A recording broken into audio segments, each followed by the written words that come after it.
Updates at pinakahuling mga usapin sa mundo ng palakasan. Atin ang pakinggan dito sa Ang Pilipinas Ngayon.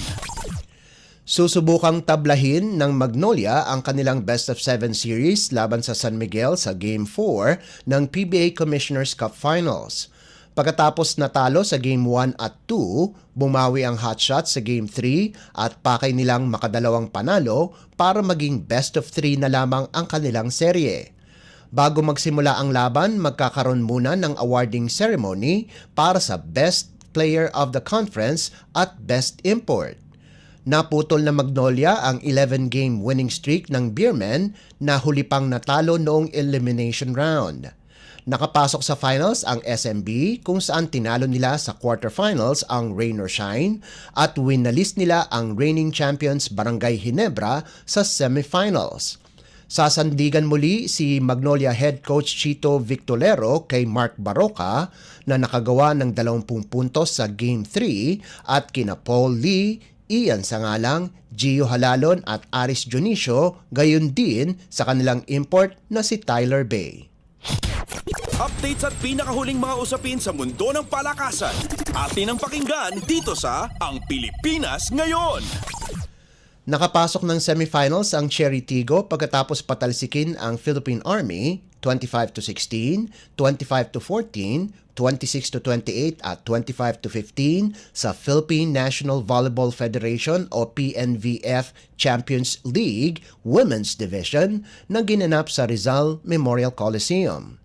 Pinangunahan ni EJ Laure ang crossovers kung saan nakalikom ito ng 21 puntos, habang nag-ambag naman ng 20 markers si Shaya Adorador.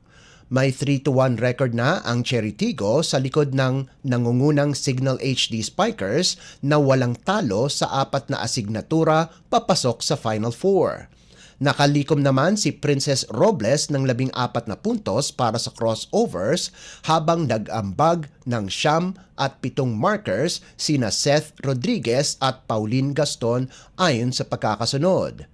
Natalo lamang ang Cherry Tigo sa Signal bago pinabagsak ang College of St. Benilde at Petrogas. Nanguna naman si Honey Royce Tubino para sa Army na may 13 puntos habang nakapagtala ng 10 puntos si Jovelyn Gonzaga. Updates at pinakahuling mga usapin sa mundo ng palakasan.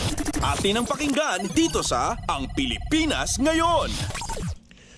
Mas linuwagan ng Maharlika Pilipinas Basketball League o MPBL ang kanilang patakaran sa pagkukuha ng serbisyo ng mga dating professional players na sasabak sa 2024 season na magsisimula sa Marso 16. Ayon sa liga, maaari nang humugot ng kahit ilang professionals sa kanilang 22-man lineup na hindi katulad ng dati ay 7 lamang ang pinapayagan. Subalit 15 players lamang ang papayagang maglaro sa bawat laban na dapat ay may 3 players na katutubo talaga ng lugar.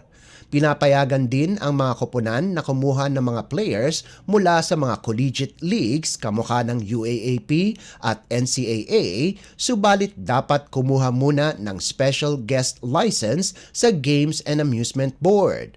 Nagdesisyon si MPBL founder Manny Pacquiao na luwagan ang kanilang patakaran matapos ang pulong ng mga team owners ng 29 na koponan. Tinanggap din ng MPBL ang bagong prangkisa ng Pangasinan at ang pagdaraos ng isang pre-season tournament sa Gensan sa Pebrero 20 hanggang 27 kasabay ang Kalinangan Festival.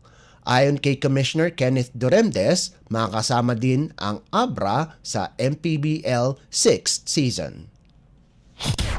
Updates at pinakahuling mga usapin sa mundo ng palakasan.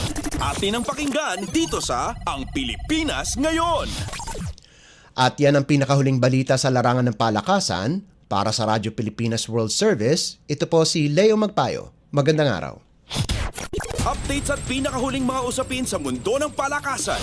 Atin ang pakinggan dito sa Ang Pilipinas Ngayon.